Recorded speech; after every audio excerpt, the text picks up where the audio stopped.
Praise the lord. యేసునామ స్మరణ అనే ఉదయకాల కార్యక్రమానికి మీ అందరికీ ఆహ్వానమండి. ఏ ఉదయకాలం ఎలాగున్నారు? ప్రతి కీడు నుంచి తప్పించే దేవుడు ఒక వాగ్దానం ఇస్తున్నాడు. అదేంటో చదువుతాము. 138వ కీర్తన 7వ వచనం. నేను ఆపదలలో చిక్కుబడి ఉన్నాను, నీవు నన్ను బ్రతికించెదవు. నా శత్రువుల కోపం నుండి నన్ను రక్షించుటకై నీవు నీ చేయి చాపెదవు, నీ కుడి చేయి నన్ను రక్షించును. ఈ ఉదయకాలము ఒక్క మాటతో దేవుడు మనతో మాట్లాడుతూ ఉంటున్నాడు. ఎన్ని సంవత్సరాలు, ఎన్ని విధాలుగా, మరి ఎన్ని పోరాటాలను పొందుకొని ఉన్నావో, శత్రు దాడి నుండి దేవుడు ఎన్నిసార్లు నిన్ను తప్పించి ఉన్నాడో నీకు తెలియకపోవచ్చు. కానీ దేవుడు చెప్తా ఉంటున్నాడు, మన యొక్క ఆర్థిక ఇబ్బందుల్లో, మన యొక్క అప్పులలో, మన యొక్క వ్యాధిలో, మన యొక్క ప్రతి పోరాటములో సాతానుడు ఎన్ని బాణాలు విసిరినా ఆయన రక్షించుటకు ఆయన నిలబడి ఉన్నాడు. వాడు విసిరిన ప్రతి బాణం కూడా నీకు తగలకుండా దేవుడు నిన్ను కాపాడుతూ ఉంటాడు. కొన్నిసార్లు కొంతమంది చెప్తా ఉంటారు, నేను భయంకరమైన అప్పుల్లో ఉన్నా కూడా నా ఇంటికి ఆ దుష్టుడు కానీ, లేక నా ఇంటికి అప్పుల వారు నా మీద పడి దాడి చేసినట్టు కానీ, లేక వారి వల్ల నాకు ప్రెషర్ రావడం కానీ లేదండి, దేవుడు నన్ను తప్పించాడని చాలామంది చెప్తా ఉంటారు. నిజమే. ఈరోజు ఒకవేళ నీవు ఆర్థిక ఇబ్బందులు గుండా వెళ్తున్నా, లేక ఎటువంటి శత్రువు బాధ గుండా నువ్వు వెళ్తున్నా, వారి కోపం నుండి దేవుడు నిన్ను తప్పిస్తున్నాడని దేవుని యొక్క వాగ్దానం సెలవిస్తూ ఉంటుంది. ఈ ఉదయకాలంన ఈ ఒక్క మాటతో మీరు ధైర్యపరచబడతారని నేను నమ్ముతున్నాను. 68వ కీర్తన 1వ వచనంలో 68వ కీర్తన 1వ వచనంలో దేవుడు లేచునుగాక, ఆయన శత్రువులు చెదిరిపోదురుగాక, ఆయనను ద్వేషించువారు ఆయన సన్నిధి నుండి పారిపోదురుగాక. దేవుడు లేస్తున్నాడండి. ఈరోజు వాగ్దానం అదే.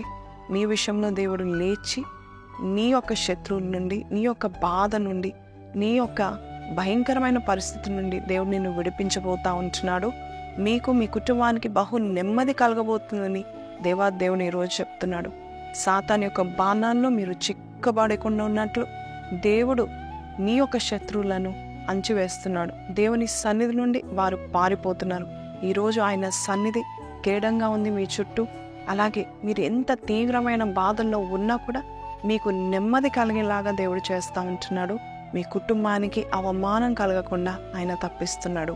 ఈరోజు ఈ వాగ్దానం వింటున్న మీరు నాతో కలిసి ప్రార్థనలో ఏకీభవించి, ప్రభా నీవు లేస్తున్నావు అని చెప్తున్నావు, నీ సన్నిధిలో శత్రువులు పారిపోతున్నారని చెప్తున్నావు, ఇదిగో నా శత్రువు ఇది నాయనా, నా పోరాటం ఇది నాయనా అని నువ్వు ప్రార్థన చేసినట్లయితే ఈ రోజే ఈ ఒక్క మాట ద్వారా దేవుడు నిన్ను రక్షించడం మాత్రమే కాదు, నిన్ను విడిపించి గొప్ప చేయబోతున్నాడు. కళ్ళు మూసుకుందాము.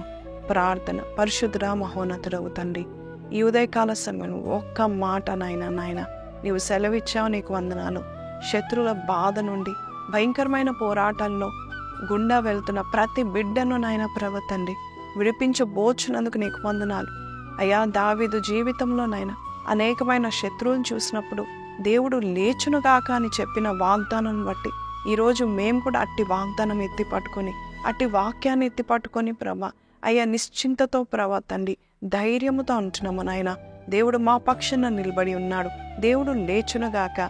ఈరోజు మా జీవితంలో ఏ పోరాటమైతే, ఏ బాణమైతే మమ్మల్ని గట్టిగా మమ్మల్ని పడివేస్తుందో అట్టి బాణము దేవుడు విరగొట్టునుగాక అని ఎవరైతే ప్రార్థన చేస్తున్నారో నాయన వారికి బహు నెమ్మది దయచేయండి అయ్యా. ఆ తీవ్రత వారికి తగలకుండా, ఆ కష్టం యొక్క బాధ, అవమానము, నష్టము బిడ్డలకి తగలకుండా నువ్వు కేడంగా కప్పి ఉన్నావని, కాపాడుతున్నావని చెప్పిన వాగ్దానం బట్టి నీకు వందనాలు. ఈ ఉదయకాలం ఎటువంటి బాధలు గుండా వారు వెళ్తున్నా అయ్యా, ఆ శత్రువుల యొక్క బాణం నుండి బిడ్డల్ని విడిపిస్తున్నందుకు నజరేయుడైన యేసు పరిశుద్ధ నామములో అడిగి వేడుకొంచున్నాం తండ్రి, ఆమేన్. సో ప్రైజ్ ది లార్డ్ అండి. చక్కటి వాగ్దానం మనం విని ఉన్నాం కదా. మరి సాతాను విసురుతున్న ఎటువంటి బాణమైన, శత్రువు విసురుతున్న ఎటువంటి బాణమైన వర్ధిల్లదు. అంతేకాదు మీ జీవితంలో మీకు నెమ్మదిని, సంతోషాన్ని, సమాధానాన్ని, అలాగే హెచ్చింపును దయచేస్తున్నాడు. ఈ వాగ్దానం మీతో మాట్లాడినట్లయితే ఏ తీవ్రమైన బాణం కూడా మిమ్మల్ని ఏమి చేయదని నమ్మినట్లయితే కింద కమెంట్లో ఆమేన్ అని పెట్టండి. అనేకులకు ఈ వాగ్దానాన్ని షేర్ చేయండి. ఇంతవరకు లైక్ చేయలేదా, ఇంతవరకు షేర్ చేయలేదా, ఒక్కసారి చేయండి. సబ్స్క్రైబ్ చేసుకోకపోతే సబ్స్క్రైబ్ చేసుకోండి. ప్రతి ఉదయకాలం వస్తున్న ఈ వైఎన్ఎస్ కార్యక్రమం ద్వారా అనేకులు దీవించబడుతున్నారని తెలియపరుస్తున్నారు. మీరు కూడా దీవించబడుతున్నారని నమ్ముచున్నాను. See you tomorrow. Until then, have a blessed and a great day. God bless you.